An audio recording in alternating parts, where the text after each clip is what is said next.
de todas formas, creo que lo vamos a construir, creo que lo vamos a construir entre todos, ¿listo? Porque como se van a dar cuenta, lo que les voy a hablar es algo que es completamente personal, es algo que se vive independiente y se vive de una forma muy individual. Es decir, no hay una fórmula mágica para vivir un duelo realmente. Yo no soy psicólogo, yo no soy quizá la persona más experta técnicamente y teóricamente en el duelo, pero a través de mi experiencia de vida he adquirido algunas herramientas que me ayudaron a vivir por un proceso que les voy a contar ahorita y creo que esas son las herramientas que traigo a compartirles hoy. ¿Listo? Pero la idea es que entre todos podamos ir construyendo aquello con lo que nos vamos a ir.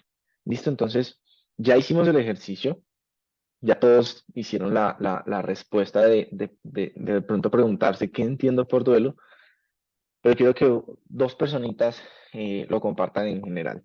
De pronto, a ver, lo voy a hacer al azar. Lo voy a hacer al azar.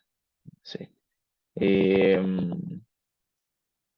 Cualquier persona que esté por aquí, bla, bla, bla, bla, alguien que no conozca. Eh, Mariana, no sé quién es Mariana. Aquí creo que solo hay una Mariana. Entonces, Mari, ¿qué entiendes tú por duelo? Hola, buenos días. Por duelo entiendo una etapa de dolor, de tristeza, de desorientación, de caos, mm, como una oportunidad grande para, como que, o para sanar o para hundirte más. Ok, listo. Entonces ahí ya empezamos como que hay dos formas de pronto de vivirla, ¿cierto? De pronto de una manera sana y otra de una forma un poquito no tan sana, ¿verdad? Muy bien. Listo. Ahora un hombre. A ver, veo muchas mujeres. Samuel, hablaron ahorita de Samuel. Mucho gusto, Samuel. A ver, contarnos. ¿Qué es para ti duelo?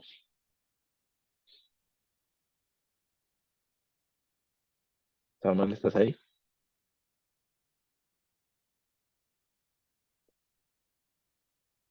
Si no, entonces Joan.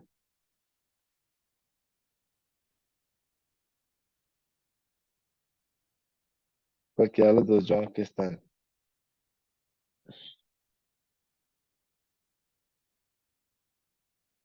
en duelo con el micrófono, no quieren hablar.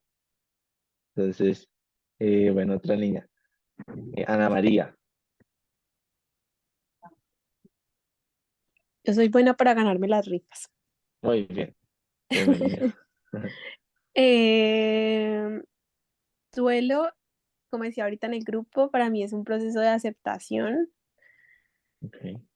de aceptación de la nueva realidad también, porque hay algo pues también que muere para mí en un duelo y hay algo que nace. listo.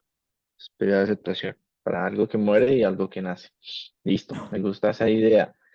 Entonces, vamos a ir a una definición, literalmente es la que está en Wikipedia, o sea, literal. Entonces, pues la voy a leer. Proceso de adaptación emocional que sigue a cualquier pérdida ya sea de un empleo, de un ser querido, de una relación, de una mascota, de un objeto, de algo que sea muy valioso. ¿Listo? Entonces, de hecho, estaba buscando y la palabra duelo viene precisamente de, como su pues, significado obvio lo dice, una batalla, ¿cierto? Una batalla entre lo que sentimos y lo que somos conscientes que sentimos, ¿ya? Y con la palabra que me quiero quedar, que creo que resume en gran parte todo lo que han mencionado ahorita que los escuchaban en el grupo y las dos personas que acaban de hablar, creo que esta palabra adaptación es la que resume en gran parte lo que buscamos hacer a través del duelo. Ahora, ¿qué es lo que sucede? Que esa adaptación emocional depende de muchísimos factores, entre ellos factores desde que estamos chiquiticos, desde que nacemos y la capacidad que tenemos de enfrentarnos a situaciones dolorosas, ¿ya? Em, no es lo mismo el duelo que vivimos cuando perdemos por primera vez a una persona, a un ser querido, versus cómo afrontamos el duelo después de haber perdido ya muchas personas, ¿cierto? O no vive un duelo de la misma manera un profesional que tiene todo el conocimiento versus una persona que nunca ha vivido un duelo, en fin. digamos que es muy individual, y como lo decía cuando estaba empezando, es un proceso que depende de las herramientas con las que cuentes para afrontar ese proceso. ¿Listo? Pero sí quiero hacer mucho énfasis en que no necesariamente el duelo se resume en muerte de un ser querido, sino como ustedes pueden ver, en pérdida en general de un empleo, de un ser querido, de una relación, también de objetos, también de animales, en fin. Digamos que el duelo es algo que todos como seres humanos vamos a vivir o hemos vivido en algún momento de la vida, porque eh, hay un libro que a mí me encanta, normalmente lo cito mucho, que es El Principito, y hay una parte muy bonita que es cuando el zorro y el Principito hablan de que se domestican, y el zorro le dice que queramos o no, tendremos que estar dispuestos a derramar unas lágrimas porque al domesticarse, esa es la realidad de la vida. Tarde o temprano tendremos que decir adiós, tendremos que soltar o tendremos que alejarnos de ese alguien que nos domesticó y a ese alguien a quien domesticamos, ¿ya?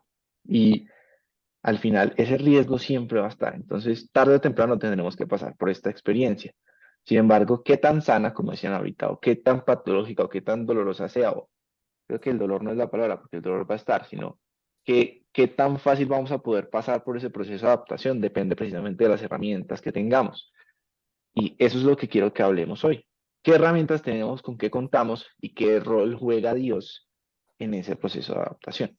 Porque uno de los grandes mensajes que quiero que ustedes se lleven hoy es que una cosa es vivir un proceso de duelo sin Dios y otra cosa es vivirlo con Dios. Y pues a través de mi experiencia se los voy a contar. Entonces, si nos vamos un poquito al tecnicismo, esas son como las etapas que generalmente se aceptan dentro del duelo, ¿cierto? La negación, la ira, la negociación, el dolor y por último la aceptación. Entonces quiero escucharlos y ver qué piensan ustedes de cada uno de ellos. Es decir, ¿qué entiendes, por ejemplo, Valen Restrepo por negación? Em, pues yo es lo contrario de la aceptación, como Ujú. de no digerir todos esos sentimientos y todas las situaciones. Ok. ¿Crees que todos entramos en negación en algún momento? No sé, no sé si todos. Pues yo sé que eventualmente yo creo que sí, de Ok. pronto, por un ratico al menos. Ujú. Listo. Entonces, claro, por naturaleza le huimos al dolor, por naturaleza, o sea, es algo completamente natural. Y una de las formas de hacerlo es un mecanismo de defensa muy común y es negar que el hecho que está generando el dolor pues ocurra. Un ejemplo muy simple, antes de ponerme un poco profundo, algo muy sencillo fue que hace poquito estaba esperando, estaba literalmente al frente del counter de mi vuelo Madrid-Bogotá y dijeron por el altavoz, su vuelo ha sido cancelado. Y yo, no, mentira. O sea, lo primero que uno dice como que cuando algo que uno no quiere pasa, uno dice, no, no es posible. O sea, ¿qué onda? No, no, no es posible. Y de hecho se lo conté a Saris por chat y ella me dice que va. O sea, siempre la primera reacción cuando algo que no queremos ocurre, pues es decir que no, porque no queremos dolor. Pero el dolor, esa es una palabra de la cual voy a hablar mucho hoy, precisamente es una de las cosas que inevitablemente, innegociablemente nos va a acompañar a lo largo de nuestra vida. Y nuestra relación con el dolor va a marcar también una gran diferencia en cuanto a cómo vivimos nuestra vida. Si seguimos huyéndole al dolor o si hacemos las paces con el dolor y empezamos a construir una relación diferente con el dolor. Y eso vamos a hablar ahorita un poquito más. Listo, ahorita Mateo, que vi que te conectaste hace poquito, creo. ¿Qué entiendes por ira? O por, sí, ira en el proceso, en el contexto de un duelo. ¿Qué entiendes por ira?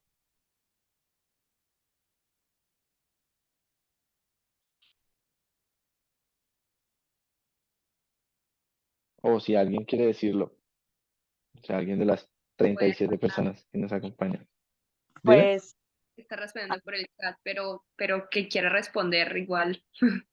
Sí, de no, una. pues yo creo que el contexto de ira es más como cuando sentimos esa rabia porque nos preguntamos el por qué sucedió cuando no estábamos preparados. Entonces, hay veces siento que pues, en ese proceso, pues hace parte vivirlo, porque le tenemos por ejemplo, en mi caso fue así, fue rabia con Dios, porque unas Ujú. veces dice que es injusto, ¿no? Entonces entra la palabra injusticia, que es algo que tú no estás de acuerdo, ya según tu vivencia, el estilo de vida que tú lleves y demás. Entonces lleva como a la parte injusta y la injusticia te causa rabia, entonces entra también la ira, entonces empiezan como las cuestiones, cuestionarse del por qué sucedió. Y ahí quizás la etapa donde generalmente todos buscamos culpables, ¿no? Generalmente allí, después de que sucede algo doloroso, algo que no es cómodo, algo que definitivamente no queríamos que viviéramos, que queríamos vivir, empezamos a buscar culpables y empezamos a buscar de quién es la culpa. Y a veces Diosito se lleva la mayoría de la culpa cuando es, por ejemplo, la muerte, o cuando es una pérdida. En una relación, por ejemplo, en una relación larga, generalmente le echamos la culpa a la pareja cuando acabamos de terminar, o le echamos la culpa, no sé, a la moza, o al mozo, a quien sea que le pusieron los cachos, no sé. Eh, o si era nuestro perrito y lastimosamente falleció, pues ¿por qué? O quién, alguien le echó veneno, o lo atropelló un carro y la culpa es del man que va manejando, lo que sea, ¿cierto? Buscamos un culpable, porque es más fácil descargar nuestras emociones sobre algo, alguien físicamente localizable, que abrazar ese dolor, Y ¿cierto? creo que ay, se me fue la palabra, como si Inconscientemente tú eres, ajá, o sea, también tú te creas el culpable, también tú también, mismo te echas la culpa. también, exactamente. Y bueno, aquí es otro proceso que es completamente natural. Después ya viene un proceso que se llama negociación. Entonces, ¿quién quiere decir de pronto qué piensa sobre la negociación? ¿Qué es la negociación?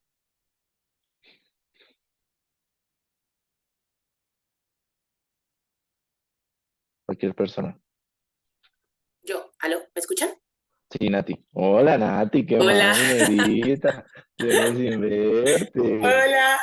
Prenda la cámara que la quiero ver. No, Yo estoy le toda dije lo ocupada. mismo. No, no la doy, no la doy.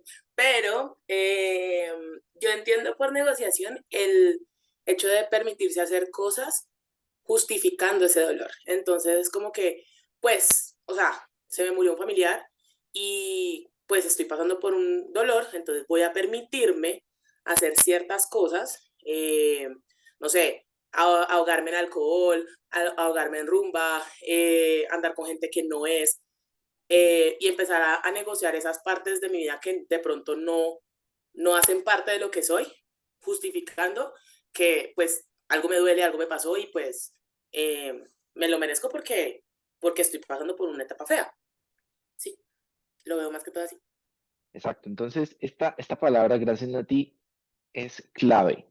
O sea, aquí es uno de los puntos más delicados o de las etapas que más marcan la diferencia en un proceso de duelo.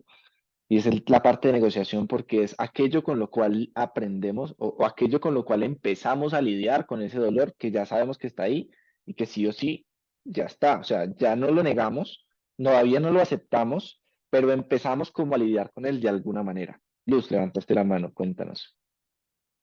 Pues un poquito lo que ella decía también. Yo siento que son los acuerdos a los que uno llega para poder aguantar y como está, aguantar ese dolor, ese duelo en el que está pasando.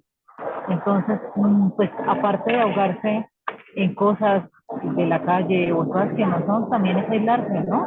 Estar solo, todo lo que sienta uno que le remedia ese dolor y que llega uno a negociar y llega uno como a respaldarlo y como a ayudarlo, es en lo que uno se refugia. Puede ser la soledad, puede ser los amigos, puede ser lo que sea, pero eso que lo ayuda a uno a sufrir es que hay veces no es tan bueno, son las negociaciones que uno acude para mejorar ese dolor. Ujú. Entonces, aquí es clave mucho la luz, precisamente lo que les decía ahorita, qué herramientas y con qué herramientas contamos. La idea es que después de hoy ya no se vayan con las mismas herramientas con las que llegaron a esta charla. Y en esa negociación ya el proceso se hace un poco más consciente, ya no somos personas que estamos viviendo un dolor al azar, sino que realmente somos conscientes y empezamos a valernos de aquello que tenemos y con lo que contamos a nuestro alrededor para empezar a lidiar con este dolor. Lo natural puede seguir siendo huirle a él, y es lo que la mayoría de las personas hacemos cuando no tenemos suficientes herramientas. Y ese huirle significan esos hábitos, por ejemplo, de los que Nati hablaba, en los cuales sencillamente no queremos sentir ese dolor, sabemos que está ahí, pero negociamos con él, tratando de estimular nuestro corazón, estimular nuestra mente a través de otras cosas, ¿cierto? Entonces, pueden estar cosas sanas como pueden estar cosas completamente dañinas para nosotros, ¿cierto? Pero ese proceso, por eso les digo que es el punto clave hacia vivir un proceso de duelo sano o vivir un proceso de duelo patológico, que es otra cosa de lo que ahorita les voy a hablar, pero digamos que es allí donde quiero que ustedes se pregunten en sus procesos de dolor, en sus procesos de duelo o en general en su vida en este momento, con qué herramientas cuentan a su alrededor en caso de que una situación de dolor llegue. Ya, o sea, ¿a qué voy a acudir? ¿Cuáles son mis hábitos? Y la palabra hábitos también es una palabra clave porque esos hábitos en muchas ocasiones cuando nuestro corazón está mal son los que nos mantienen firmes. Andrés, por ejemplo, es alguien de quien he aprendido muchísimo, aprendí muchísimo a organizarme, a habituarme, a construir buenos hábitos. Y los hábitos hoy en día son algo que le agradezco porque realmente cuando el corazón no tiene con qué o cuando sencillamente nuestra alma está apagada, son esos hábitos los que nos mantienen caminando, los que nos mantienen avanzando, los que nos mantienen de alguna u otra manera seguir hacia un proceso. O sea, ahorita les voy a contar un poquito de cuáles fueron esas herramientas que yo empecé a construir. Continuemos entonces ahora con el dolor. ¿A qué se refiere el dolor en este proceso? ¿Quién puede aportar? ¿Qué significa la palabra dolor después de este proceso de negociación?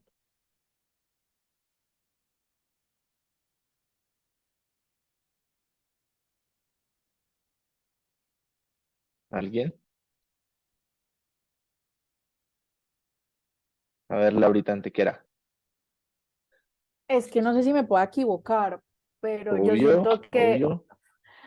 yo creo que después de esa negociación es como el dolor de dejar ir ya, o sea, como que ya es como voy a empezar a extrañar eso, me duele dejarlo porque quisiera siempre guardarlo, pues yo lo llevo mucho cuando, pues yo ahorita lo compartía y pues mi abuela va a cumplir 2 años ahorita el 6 de noviembre y, y yo decía, dejarla, después de, yo estaba en paz cuando ella se fue muy lindo dejarla ir, pero después empezó la negación, la ira, la negociación, y cuando llegué a la etapa del dolor, fue como, te amo con todo mi corazón, te dejo, pues, sé libre, o sea, como que te dejo ir, me quedo con los recuerdos más lindos tuyos, todavía duele, pues duele, por ejemplo, los 9 de septiembre que cumplo, no, no recibir como de ella como la primera llamada, porque llamaba a las 5 de la mañana todos los años, pero ya no es un dolor que lastima, sino es pues es como, te voy a extrañar siempre, pero es como un dolor bonito, pero es como, sí, yo creo que es más el dolor de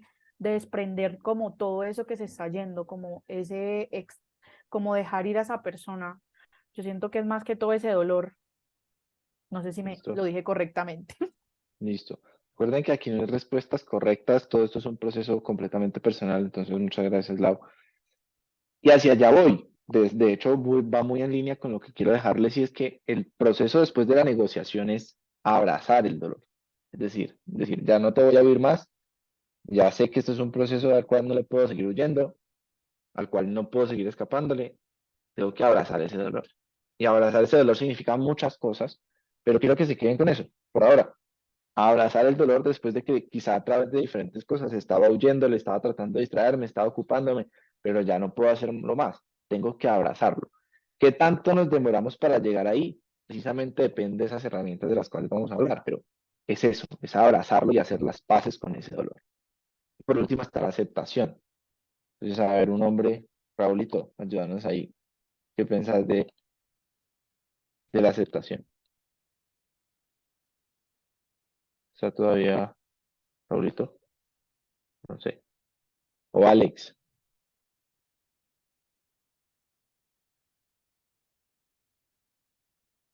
Los hombres están hoy muy tímidos.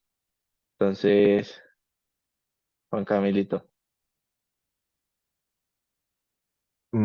Pues yo creo que va muy, muy de la mano con lo que decía Laura y es como ya abrazar, digamos, como ese dolor, pero no un dolor ya como que lastima, sino como que aceptar que probablemente como que nunca superemos, digamos, pues la pérdida del familiar y que nos siga, digamos, doliendo cuando a veces queramos, no sé, hablar con ella, estar con ella, como que siento como que esa es muy esa parte, siento que es el ya, ok, sé que ya no estás, sé que ya, sí, ya no te volveré a ver hasta cuando ya parta yo también, pero siento que ya como es aceptar eso, o sea, como que decir, ok, ahora es el dolor, lo llevo mucho mejor y básicamente vivo con eso y como que empiezo ya a ver como desde otro punto de vista la pérdida y viendo también como lo bueno que me puede dejar, como que ya empiezo a sacarle como cosas positivas, a cosas que me puede dejar de aprendizajes de la vida, de lo que sea. Entonces siento que ya va más como hacia ese lado, hacia aceptar básicamente que ya es una realidad y que por más que queramos cambiar, no va a pasar. Listo. Juan. Exacto.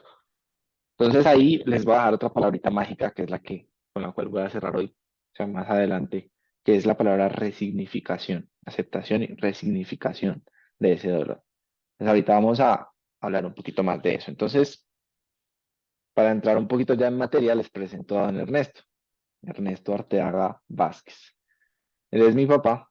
Mi papá, eh, cuando yo tenía 13 años, fue asesinado y pues ha sido quizá el antes y el después de mi vida. Es decir, em, definitivamente mi vida era una antes de este suceso y otra después de que mi papá muere.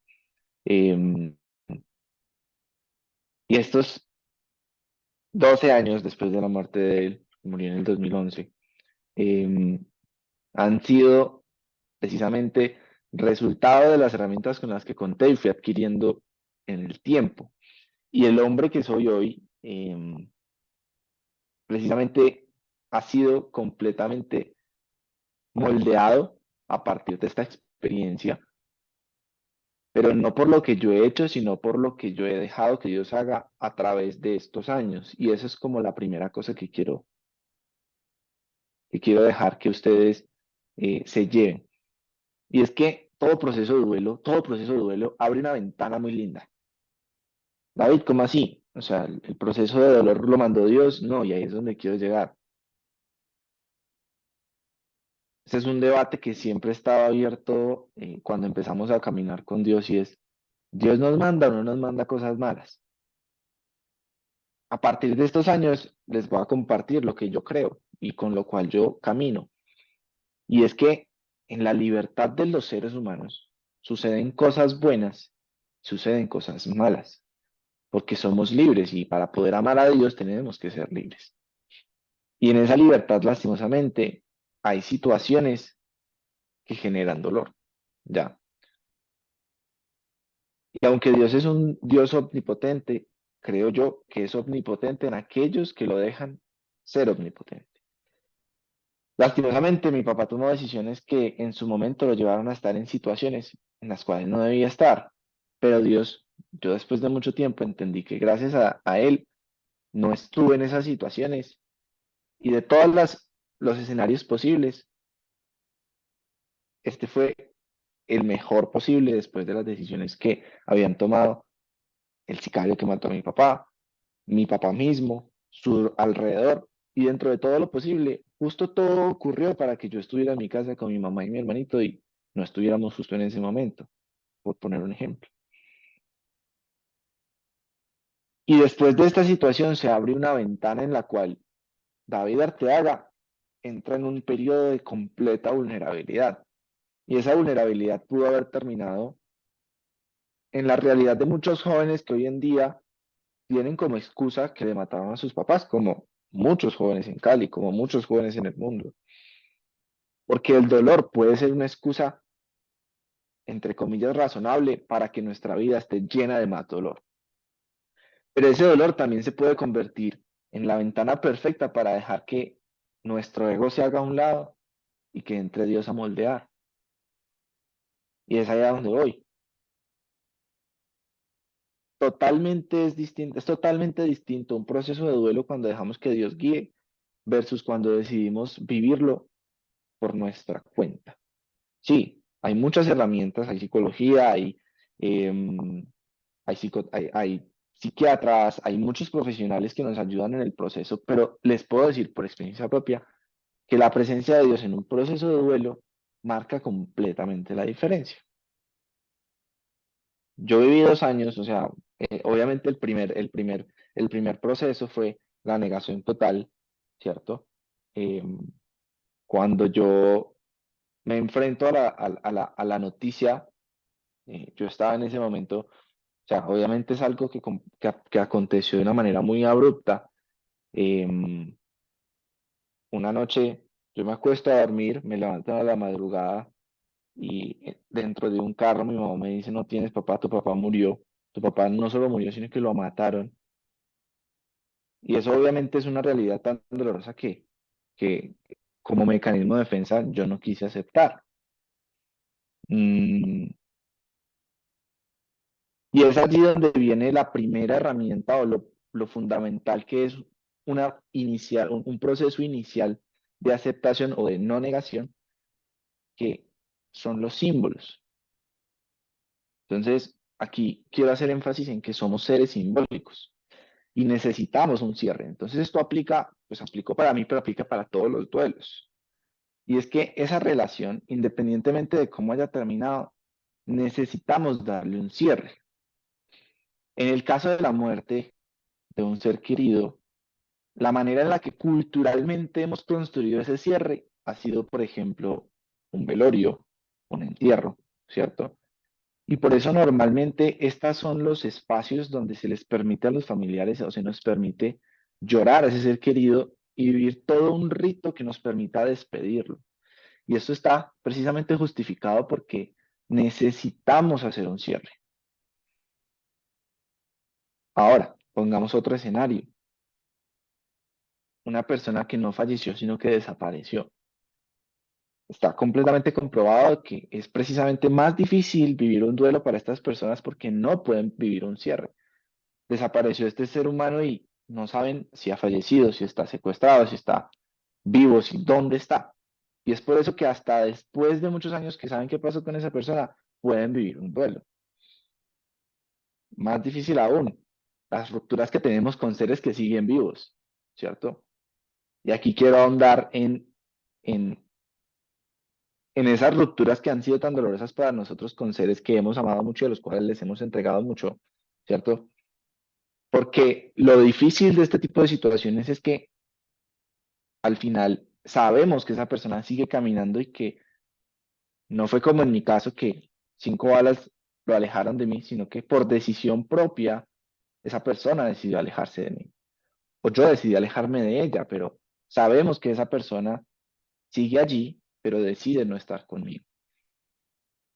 Entonces, eso genera o le pone muchas más ingredientes a la situación y genera que sea un poco más compleja. Entonces, la primera herramienta que quiero que nos llevemos hoy ante cualquier proceso de duelo es que conscientemente hagamos un proceso de cierre, ¿ya?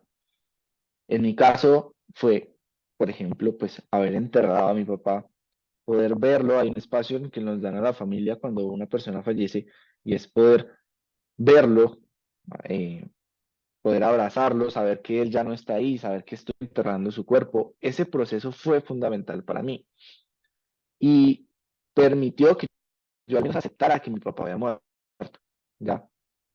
¿Cómo se aplica esto al resto de duelos? De muchísimas maneras. Para mí, por ejemplo, una cosa mágica son las cartas. ¿Por qué? Porque en las cartas me obligo a utilizar todos mis sentidos prácticamente para yo establecer una realidad escrita, ¿ya? Y esa realidad mental, emocional, se vuelve algo físico, algo que yo puedo materializar. ¿Listo? Y qué haga con esa carta va a determinar precisamente el cierre del proceso o digamos que el cierre de esa relación completamente. Entonces, En las muertes, como les digo, es distinto porque podemos vivir el proceso del velorio, podemos vivir el proceso del entierro. De alguna u otra manera, en las muertes que son por enfermedad, se vive un duelo anticipado, es decir, desde que sabemos que esa persona va a fallecer, empezamos a despedirla. Y aunque ningún proceso de duelo es fácil, digamos que está ya establecido culturalmente el proceso de cierre, pero en aquellas situaciones que quizá no está establecido ese proceso, nosotros necesitamos hacerlo. Entonces quiero que piensen de qué manera pueden establecer un cierre con esos procesos de duelo que quizá estén viviendo en este momento. Quizá también el velorio no sea suficiente, quizá el entierro no sea suficiente. A mí, después de un tiempo, me di cuenta de que me hacía falta hacer algunos cierres con mi papá. Y las cartas fueron un proceso fundamental para mí. Las cartas pueden ser una cosa, otra cosa puede ser, por ejemplo, yo dormía con una camiseta de mi papá. Yo estaba acostumbrado a que mi papá llegaba a la casa y como llegaba muy tarde no se acostaba a dormir con mi mamá, sino que se acostaba a dormir conmigo. Entonces yo durante un muy buen tiempo después de que mi papá murió, yo me acostaba a dormir dejando siempre la mitad de la cama con espacio. Y un proceso muy lindo de cierre fue esa camisa que olía a él y que yo dormía con él todas las noches, fue entregársela a mi mamá y decir que la lavara. O ya empezar a dormir utilizando toda la cama. Y no quiere decir que no lo esté recordando, al contrario, sino que estoy dejando de negar que él ya no existe, ¿ya? Y esa herramienta para mí es fundamental, establecer un cierre. Y esa es la primera que quiero que nos llevemos. Establecer un cierre de cualquier manera. A veces el cierre, por ejemplo, en relaciones afectivas puede ser hablar con esa persona. Si es posible y si la persona tiene una madurez afectiva que lo permita, pues hablar con esa persona y establecer un cierre directo con esa persona. Entonces, si nos podemos sentar a hablar con esa persona y dejar las cosas claras, que no estén inconclusas, sino cerrarlas por completo, eso es creo que una de las acciones más sanas que podemos tomar para poder de verdad hacer un cierre completo de esta relación. En el caso de las muertes, como les digo, como esa persona ya no está, quizás es más complejo, pero las cartas definitivamente son fundamentales.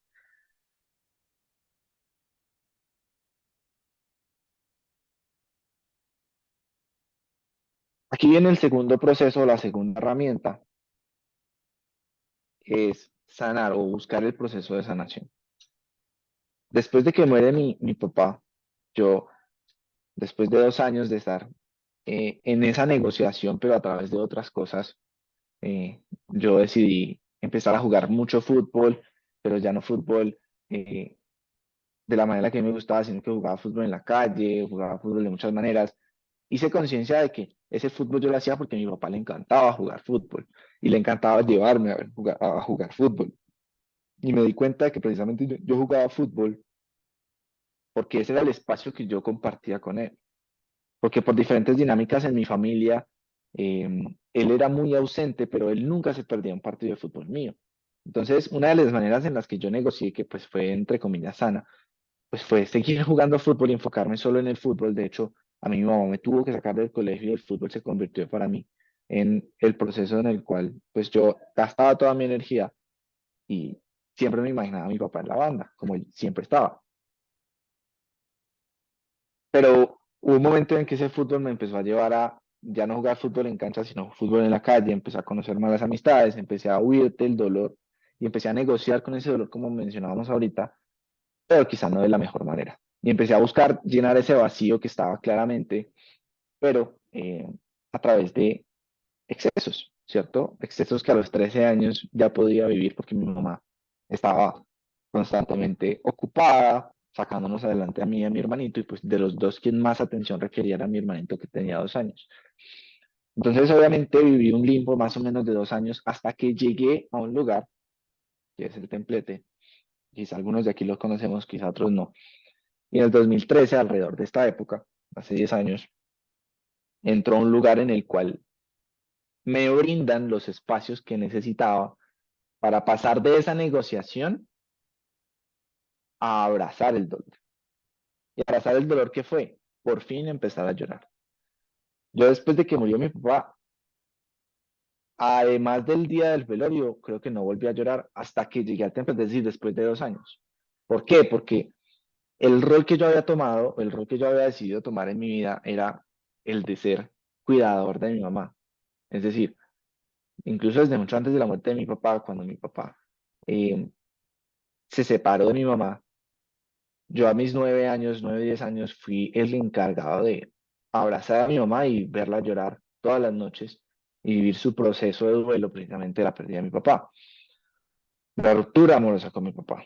Después mi papá vuelve, llega mi hermanito y en el momento más lindo de nuestra familia mi papá fallece. Entonces, mi rol de cuidador quedó muy claro porque además después de la muerte de mi papá, pues yo entré a ser como quien dice la figura paterna de Nicolás, mi hermanito. Y ese rol me hizo crear una máscara que era la de que yo soy fuerte y no puedo ser débil ante mi mamá ni ante mi hermanito. Y solo hasta 2 años después que empecé a ir al rosario y empecé a ir al templete, se me empezaron a brindar espacios en los cuales estaba bien llorar, estaba bien abrazar ese dolor. Y esa palabra, por eso para mí es clave y es otra de las grandes palabras que quiero que ustedes se lleven hoy. Y es que el dolor puede ser un catalizador de muchas cosas malas o un catalizador de muchas cosas buenas. Y el dolor ha sido clave en todo mi proceso porque desde que decidí hacer las paces con él y empezar a abrazarlo y empezar incluso voluntariamente a hacerlo parte de mi vida, ahora les explico cómo, mi vida ha cambiado completamente. Y quizá las pérdidas que tengo y que sigo teniendo, las vivo completamente diferentes gracias a la relación que he construido con el dolor, a la luz de Dios. ¿Por qué? Porque empecé a ir al rosario, empecé los jueves y aunque no me sabía tanto el rosario siempre había estado en mi vida porque mi mamá siempre fue muy devota, mi abuelita fue muy devota y cuando me dijeron que había un rosario los jueves en llama, yo sencillamente empecé a ir. La verdad es que también me gustaba una niña en ese momento, me novié cuando entré a llama, entonces ella iba los jueves y pues obviamente yo quería ir, pero yo siempre digo que Dios es muy mañoso y Él sabe cómo actuar y a través de ese gusto me enganchó para que yo empezara a ir al rosario. Y desde que me empecé a sentar ahí, me acuerdo mucho que Laurita era la que cantaba en ese momento, estaba Laurita, Juan Camilo y Valeria Alzate dirigiendo. Yo no hacía el rosario, sino que me sentaba atrás y fue en ese momento, en ese rosario, que empecé a llorar. Y empecé a llorar y significaba para mí llorar, abrazar ese dolor. Y empezar a pensar en mi papá. Y empezar a pensar en todas las cosas pendientes que me quedaron con él. Y empezar a pensar en todas las conversaciones que yo había tenido con él. Empezar a revivir todos los momentos que yo había vivido con él y empezar a hacerlos conscientes y empezar a llorarlo. Y empezar a decir en cada rosita, te amo, te perdono, perdóname.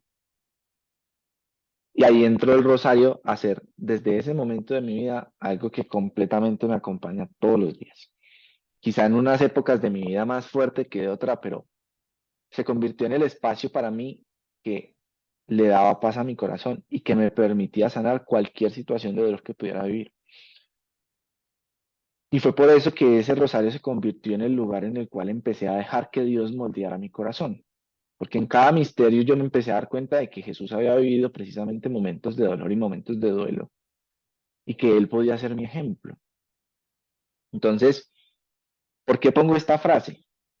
Porque en la mayoría de duelos que tratamos de vivir sin Dios, lo que tratamos de hacer rápidamente es olvidar.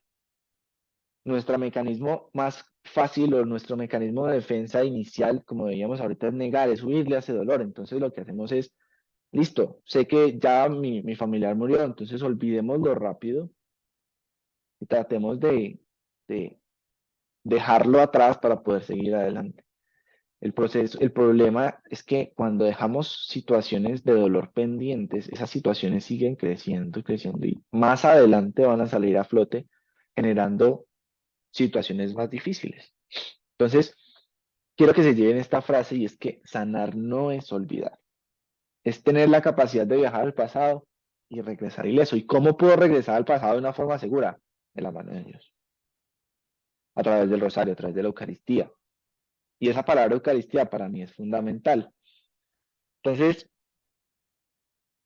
esta foto la pongo porque cuando yo empecé a contar mi testimonio en los retiros de llama, en los espacios del Santísimo, después de que yo contaba mi testimonio, que generalmente iba seguido de momentos de oración, era el momento en el cual yo me sentía abrazado por Él y lloraba todo lo que tenía que llorar. Y cuando comulgaba, sentía que un pedacito de mi corazón iba sanando cada vez más. Y no solo eso, sino que mi papá también poco a poco iba descansando más en paz.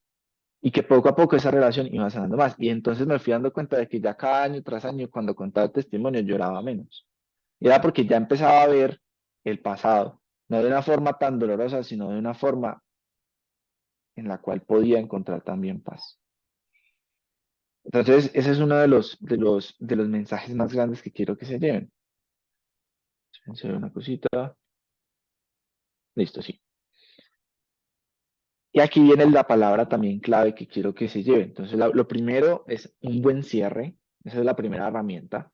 La segunda es darse la oportunidad de encontrar espacios en los cuales se abrace al dolor. La Iglesia Católica está llena de esos espacios. Un Santísimo, el Rosario, la Eucaristía. Pero busquen un lugar, busquemos un lugar donde podamos abrazar con las personas correctas, en el ambiente correcto y de la forma correcta ese dolor. Porque una vez abrazamos ese dolor, podemos empezar a resignificarlo. Y esa es la palabra que quiero que se lleven en la tercera herramienta. Y es empezar a construir hábitos que me permitan resignificar tanto esa relación que perdí como el dolor que estoy sintiendo por esa relación que perdí.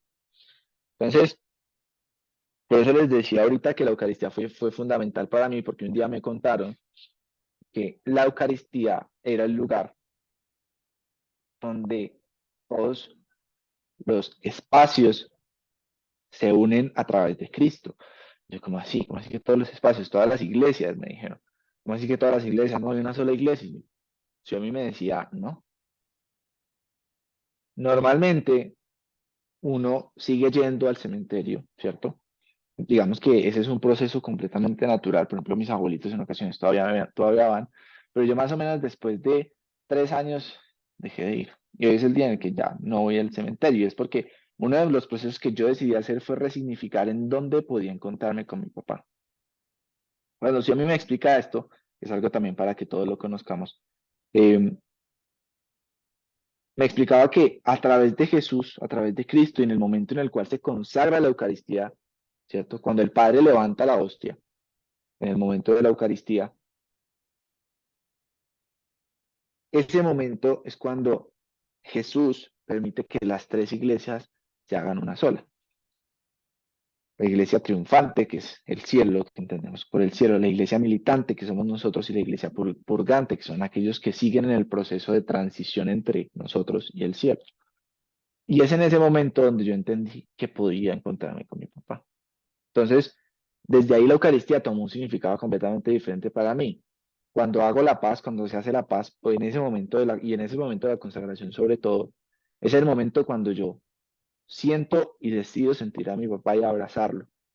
Hay una película que les recomiendo mucho que se llama El Gran Milagro, que está basada precisamente en la experiencia de una persona que pudo ver todo lo que espiritualmente sucede en el momento de la Eucaristía.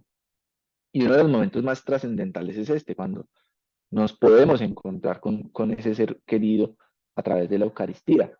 Entonces, muchas personas en el proceso de duelo buscan la señora que ve los ángeles, la señora que ve las ánimas, todos estos procesos y se convierten y empiezan a generar también relaciones bastante difíciles o bastante peligrosas espiritualmente hablando con situaciones y ambientes que realmente no nos van a permitir sanar. Así que hoy les comparto y les digo, en la Eucaristía lo pueden hacer. Es en la Eucaristía donde la iglesia nos permite encontrar un espacio donde podemos reencontrarnos con las personas que amamos. ¿Listo? No tenemos que ir a buscar ningún champán, ningún bebedizo, ningún lugar, nada, absolutamente nada. Es a través de la Eucaristía donde podemos empezar a reencontrarnos y resignificar esa relación con ese ser querido. E incluso Juan Camilo cuenta una historia muy bonita en la cual cuando él tuvo una ruptura, Juan Camilo Villanueva, también él decía que cuando él comulgaba, él pedía por su corazón y pedía por ese corazón que había con el cual pues se había perdido, hasta que él ya sintió que había sanado por completo esa ruptura. Entonces es otra opción también que tenemos para resignificar esa otra persona con la cual, por ejemplo, hemos terminado una relación, ¿ya? Y asimismo, la iglesia nos brinda muchísimas herramientas que nos permiten resignificar nuestra relación o esa relación que hemos roto o que se ha roto por diferentes circunstancias. ¿Listo? Entonces, a partir de ahí yo empecé a resignificar muchas cosas. Cuando yo empecé a entender por qué yo hacía o por qué yo me comportaba como me comportaba, empecé a tomar decisiones distintas.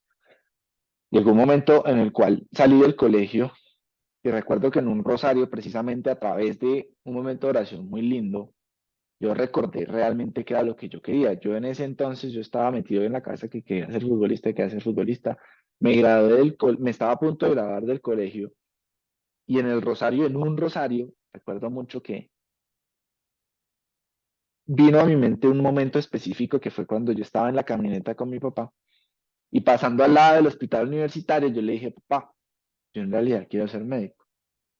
Y pues sorpresivamente, porque mi papá siempre también soñaba que yo fuera futbolista, sorpresivamente me acuerdo que él me dijo, si quieres serlo, estoy seguro que lo vas a lograr. Y fue justo en ese rosario en el que yo decidí, venga, realmente lo que yo quiero es ser médico, yo no quiero ser futbolista. Bueno, sí quiero ser futbolista, pero era más por mi papá, no por mí. Entonces empiezo todo el proceso, de ahí en adelante sale otra historia que luego se las contaré, pero Dios empieza a moldearme y empieza a empezar a cultivar ese sueño. Y en el Rosario, y a través de un proceso muy lindo también de soledad que empiezo a vivir y de resignificar mis relaciones y cómo me comportaba yo, logro pasar a medicina en el 2017. Entro a medicina y medicina se convierte en un camino que definitivamente hizo trascender mi vida en todos los sentidos. Y el deporte ya no se convirtió en el espacio en el cual yo necesariamente hacía sentido que yo era mi papá, buscaba encontrar a mi papá, sino que como ya había encontrado otros espacios para encontrarme con mi papá, el deporte fue el espacio donde, como ahorita les decía, voluntariamente empecé a encontrar el espacio perfecto para someterme al dolor y resignificar mi relación con el dolor. Entonces, ¿por qué se los digo? Porque yo empecé a hacer deportes que incluyen en la receta mucho dolor. Es decir, atletismo, pero no 5K, sino empezar a hacer distancias largas, 21 kilómetros, 42 kilómetros, en los cuales mi cuerpo sentía mucho dolor. Pero como había resignificado esa relación con el dolor, ese momento de dolor se convirtió para mí en un completo momento espiritual. Es decir, ese dolor que sentía físicamente me permitía enaltecer mi espíritu y convertirlo en un momento de oración muy lindo. Y esta foto la pongo porque el año pasado, en el 2022, tuve la oportunidad de vivir un momento hermoso porque mientras estaba corriendo el Ironman en Cartagena, que es una triatlón, tuve la oportunidad de estar rodeado justo de las personas que más amaba, e incluso de mi papá. Porque hay un momento en el cual, pues cuando uno nada, pues una de las cosas que yo más compartía con mi papá era la natación. Lo sentí muy presente a él. Después en la bicicleta, hay un momento en el que uno está muy solo, y también lo sentía muy presente a él. Y cuando llegué a la ciudad amurallada, que es donde es el atletismo, que son 21 kilómetros en medio de un sol infernal, estaba mi mamá, estaba mi hermanito y estaban mis mejores amigos alentándome. Y fue un momento también muy lindo de recordar por qué ese deporte se ha convertido en algo tan importante para mí y que definitivamente algo que quería seguir haciendo por el resto de mi vida. Y hizo parte de ese proceso de resignificar mis hábitos y de resignificar aquello. Entonces, hoy cuando estoy en un proceso de dolor, en un proceso de incomodidad, generalmente ese hábito de hacer deporte y de quebrantar mi carne para enaltecer mi espíritu se ha convertido en el espacio en el cual yo lidio con el dolor. Y obviamente todos los espacios que les comentaba que tienen que ver con, con oración y vida sacramental, que para mí es fundamental en cualquier proceso de duelo. Entonces, ya para ir cerrando, eh, las tres cosas que quiero que se lleven hoy, desde mi experiencia, desde lo que creo que podemos llevarnos es, uno, ante cualquier proceso de pérdida, hacer un buen proceso de cierre, un proceso de cierre que desde cualquier manera que tú consideres te ayude a materializar y a cerrar correctamente esa relación, la puedas hacer y la hagas a tu tiempo y a tu estilo, pero siempre a la luz de obvio lo que nos permite Dios. Es decir, si vas a escribir una carta, que no sea una carta con un chamán, con la Señora de los Ángeles, sino quizá en un santísimo. Que dejemos a Dios acompañarnos en ese proceso. Porque definitivamente, como ustedes pueden ver, yo pude haber vivido un duelo completamente diferente y hoy en día ser un ser humano completamente distinto y seguir pegado todavía a que, como mataron a mi papá, yo tengo la excusa para ser un mal hombre, tener una mala relación con las personas, estar bravo todo el día, estar lleno de dolor todo el tiempo, estar lleno de estrés, estar lleno de rabia, estar lleno de muchas cosas, porque tengo la excusa de que mataron a mi papá, pero no, que dejé que Dios moldeara mi corazón, moldeara mi vida, y es el responsable ahorita de que hoy esté en donde estoy parado. Entonces, definitivamente, si dejo que Dios desde el principio guíe mi proceso de duelo, créanme que el resultado va a ser completamente diferente. Entonces, primero, un buen cierre de la mano de Dios. Segundo, abrazar el dolor y llenarnos de espacios en los cuales podamos abrazar el dolor. Con gente que esté precisamente dispuesta a ayudarnos a abrazar ese dolor. Grupos como, obviamente llama online, pero físicamente también encontrar espacios en los cuales podamos llorar, podamos sentir ese dolor que nos está agobiando y poder hacer las paces con él. Y tercero, empezar a resignificarlo, empezar a establecer hábitos que nos permitan resignificar todo lo que fue nuestra relación con ese ser que perdemos, con eso que perdimos, y empezar a establecer hábitos que nos lleven a caminar, a avanzar, a no quedarnos allí, siempre a la luz de aquello que nos acerque a Dios. ¿Listo? Como para mí lo fue el deporte. Entonces, bueno, les voy a mostrar un último videito que precisamente hice después de una experiencia que Dios literalmente me regaló. Hace poquito tuve la oportunidad de ir literalmente patrocinado por Dios, porque no voy a otra opción, eh, a Brasil. Y ese es un pequeño videito que hice, súper cortico, pero resume en gran parte lo que precisamente hoy les he querido compartir. Este es el momentico, veo si abre.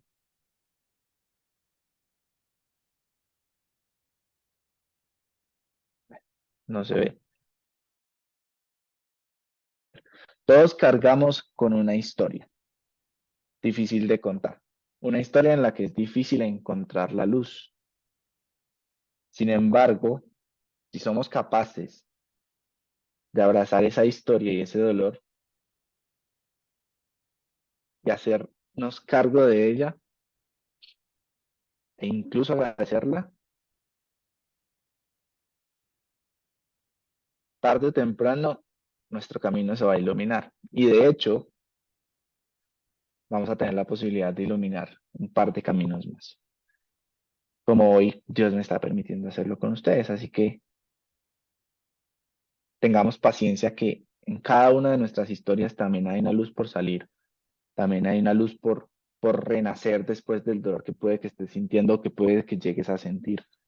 Em, y nada, todo siempre de la mano de Dios, que es el que permite no solamente sanar, sino hacer todo nuevo, que es creo que el plus que le da Dios a cualquier proceso de duelo. No solamente sanarlo y quizá aceptarlo, sino también resignificarlo y entender que eh, a través de él podemos construir un camino completamente nuevo. Gloria al Padre, al Hijo y al Espíritu Santo, como en el principio, ahora y siempre, por los siglos de los siglos. Amén. No sé Amén. si Juanquita, quedamos en tus manos para terminar con la oración. Bueno, ya en este momento pueden apagar la cámara si quieren o quedarse con la cámara encendida, como lo prefieran. Vamos a disponernos para hacer una oración ya final. Y como decía David, tener un momento de cierre. Señor, eh, te damos gracias por este espacio que nos has permitido compartir, por esta charla que nos has brindado y que nos has dado la oportunidad de oír. Te damos gracias por David, por su vida y porque de una manera u otra llegó hasta ti. Llegó hasta ti en un momento de dolor, de profunda incertidumbre y con una gran herida en su corazón, pero que con el paso del tiempo te dejó entrar. con el paso del tiempo eh, nos permitió eh, estar contigo y estar en ese momento aquí. Te pido, por favor, eh, nos, nos, nos ilumines, que nos permitas a todos en algún momento de nuestras vidas ser ese David que, que necesitan otras personas, ser ese David que ilumine el camino de otras personas. Te entregamos, Señor, nuestro proceso, los de los que cada uno podamos tener. Te entregamos, Señor, todo ese dolor que podamos sentir el día de hoy. Que nos permitas ver esas cosas que nos duelen, que nos permitas reconocerlas y que poco a poco, con las herramientas que nos acaba de dar David, nos ayudes a resignificar ese dolor y esa pérdida que hemos afrontado. Ayúdanos, Señor, a tener un cierre. Ayúdanos, Señor, a encontrar un espacio cerca de ti, un espacio que nos permita sanar y se nos permita ser vulnerables, como David lo comentaba, y que lo más importante nos ayude a resignificar ese dolor de la mano contigo. Que ya deje de ser eh, un dolor que, que nos abrume y que nos lastime cada vez que lo pensamos y empiece a ser eh, una nueva experiencia y abrazarlo con amor. A, como mostraba ahora, hacer ese viaje al pasado y volver ilesos. Que nos permitas, Señor, gracias a todos esos módulos y especialmente en el día de hoy, a tener muchas más herramientas para caminar contigo, para sanar lo que nos duele y para salir adelante a pesar de nuestro dolor. No permitas, Señor, que nos alejemos de ti, de tus pasos, de su sombra y de tu cuidado, independientemente del dolor que sintamos. No permitas, Señor, que nos escondamos y nos refugiemos en malos hábitos y cosas que nos hacen daño y que, por el contrario, a sanarnos, lo que crea son más escenarios de dolor y más momentos en los que justificamos nuestras heridas y lo que hacemos es aumentarlas. Te entregamos, Señor, nuestras vidas, nuestros corazones y los duelos que cada uno podamos tener. Y aunque muchos ya podamos sentir que lo sanamos y lo tenemos todo, que nos permitas ver todas aquellas cosas que nos faltan por sanar. Te entregamos, Señor, este día y la semana que viene. Amén. En nombre del Padre, del Hijo y del Espíritu Santo. Amén.